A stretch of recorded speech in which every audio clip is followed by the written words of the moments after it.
Ce que vous ressentez, pensez et croyez intérieurement exerce une influence bien plus grande sur votre vie que vous ne l'imaginez. La réalité qui vous entoure, ce que vous vivez au quotidien, n'est pas simplement une succession d'événements aléatoires. En réalité, il s'agit d'une projection fidèle des croyances que vous entretenez dans votre esprit.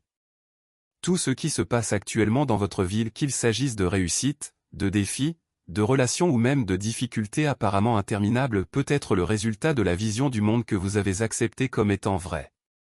Ce qui se passe dans votre esprit possède un pouvoir transformateur qui dépasse ce que les yeux peuvent voir. Cette influence n'est ni une question de magie ni de coïncidence, c'est le fonctionnement de votre esprit subconscient. Cette partie cachée de votre conscience façonne silencieusement votre perception du monde et, par conséquent, vos expériences. Ce qui est encore plus surprenant, c'est que vous pouvez utiliser ce pouvoir à votre avantage de manière simple et efficace.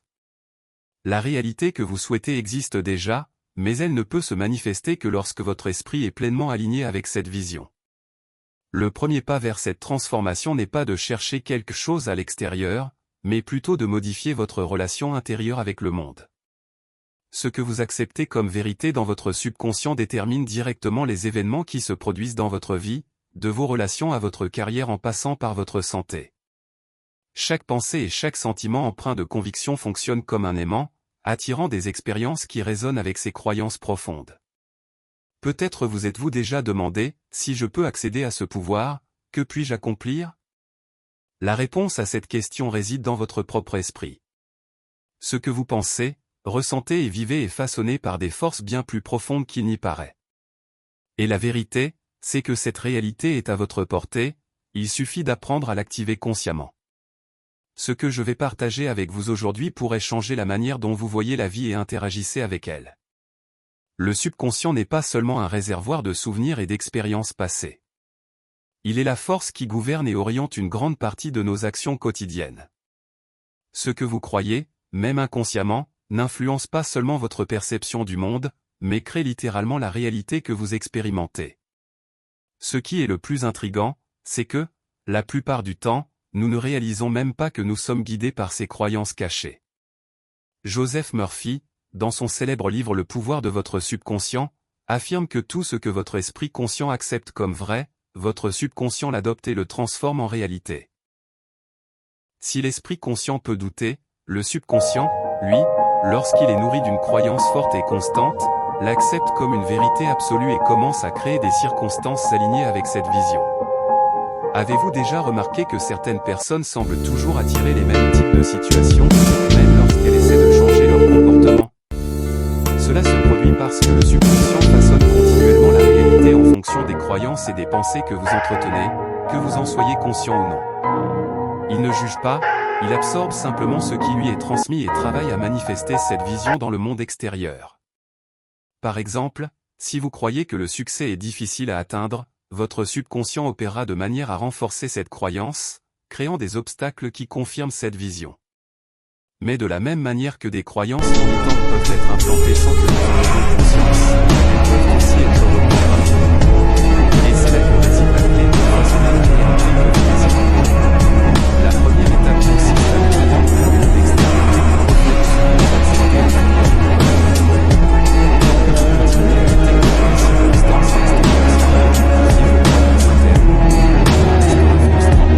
Le véritable changement survient lorsque vous reconnaissez que ce en quoi vous croyez est ce que vous manifestez. En acceptant cette réalité, vous commencez à prendre le contrôle de votre expérience de vie. Mais une question essentielle se pose alors, comment briser ce cycle automatique de pensée et de croyances qui détermine notre réalité? La réponse réside dans la pratique de l'observation consciente. Cette technique ne demande ni effort forcé ni contrôle rigide des pensées. Au contraire, il s'agit de cultiver un état de pleine attention et d'acceptation, sans jugement. Habituellement, nous sommes emportés par nos pensées, en particulier les négatives, les traitant comme des vérités absolues. Cependant, lorsque nous devenons observateurs, nous réalisons que ces pensées et émotions ne nous définissent pas. Elles ne sont que des phénomènes passagers qui apparaissent et disparaissent. Leur persistance dépend de la manière dont nous réagissons à elles.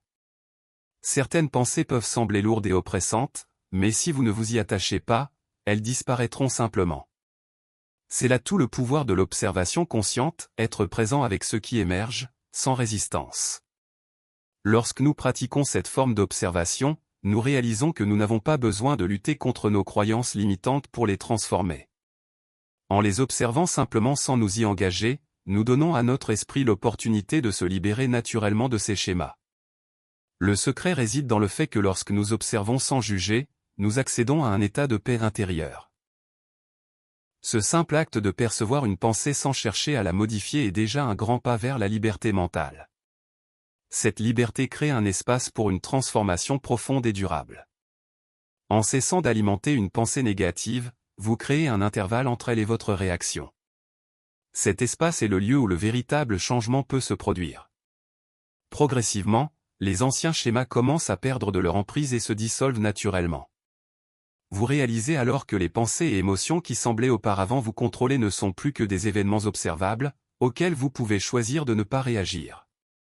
La transformation réelle ne réside pas dans la lutte ou l'effort, mais dans l'acceptation et la pratique de la non-identification aux pensées négatives. Cela nous amène à la question de l'autosuggestion, l'une des méthodes les plus puissantes pour reprogrammer le subconscient. Au fil des années, de nombreux chercheurs, dont Joseph Murphy, ont souligné l'importance de cet outil. L'autosuggestion ne consiste pas simplement à répéter des phrases vides. Il s'agit d'imprégner votre esprit d'une nouvelle vision de vous-même et du monde, créant ainsi une croyance intérieure alignée avec la réalité que vous souhaitez manifester. Le subconscient est comme une éponge, il absorbe tout ce que nous acceptons comme vrai. Lorsque vous affirmez quelque chose avec émotion et conviction, cela commence à être internalisé par votre subconscient. Si vous vous répétez sans cesse des phrases comme « je ne suis pas capable » ou « je n'atteindrai jamais mes objectifs », vous programmez votre esprit à créer cette réalité. Mais si, au contraire, vous adoptez des affirmations comme « je suis capable d'atteindre tout ce que je désire » ou « ma vie est en expansion et en pleine prospérité », cette nouvelle croyance commencera à façonner votre perception et votre expérience extérieure. Le secret de la transformation réside dans la répétition consciente de ces affirmations, chargées d'émotions et de convictions. Le subconscient ne fait pas la différence entre la réalité et une suggestion répétée. Il accepte simplement ce qui lui est constamment inculqué et agit pour manifester cette vérité. En pratiquant cette reprogrammation avec constance, nous constatons des changements non seulement au niveau mental et émotionnel, mais aussi dans notre environnement. Après tout, ce que nous voyons dans la réalité extérieure n'est rien d'autre que le reflet de ce que nous acceptons comme possible pour nous-mêmes.